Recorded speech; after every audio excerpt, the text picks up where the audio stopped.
मैं वीरेंद्र तिवारी विप्र, आकाशवाणी गायक, आप सबों के सामने 3 गाना प्रस्तुत करने जा रहा हूँ। पहले बहुत दिन के बाद बहुत खुशहाली एक तो हासिल हुआ है। अयोध्या में सत्य का जीत हुआ है और मंदिर बनाने की तैयारी हो रही है। उस पर एक प्रस्तुति है। दूसरा एक है पूर्वी में, पहला लोकगीत, दूसरा पूर्वी। पूर्वी में 4 युग का वर्णन है, सतयुग, त्रेता, द्वापर, कलयुग। समय के ऊपर वर्णन है। समय किसी का नहीं है, कैसे। और तीसरा बहुत छोटा गाना है, कोरोना पर आधारित है। उसमें वर्णन किया गया और बताया गया है कि कोरोना में क्या क्या आपको नहीं करना चाहिए और क्या क्या करना चाहिए। कृपया आप सब ध्यान दें।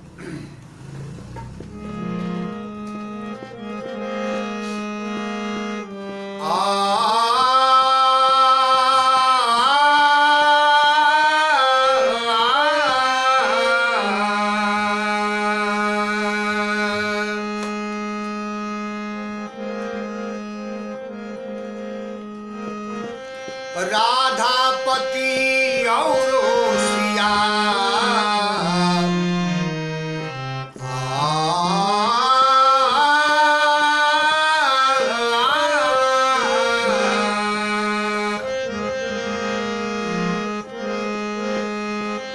राधापति और सिया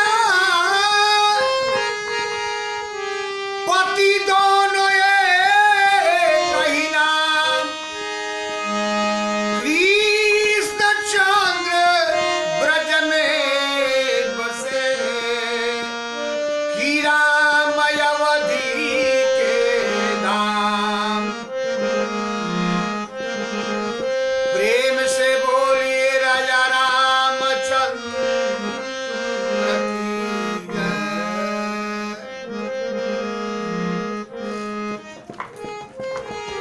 सत्य के जीत भई, सत्य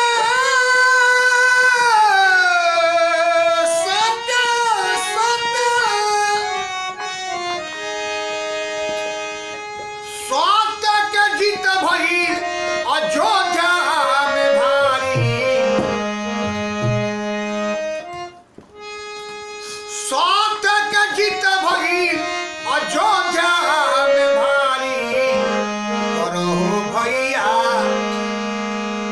मंदिर बनावे के तैयारी। मंदिर बनावे के तैयारी।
हो गई मन बनावे के तैयारी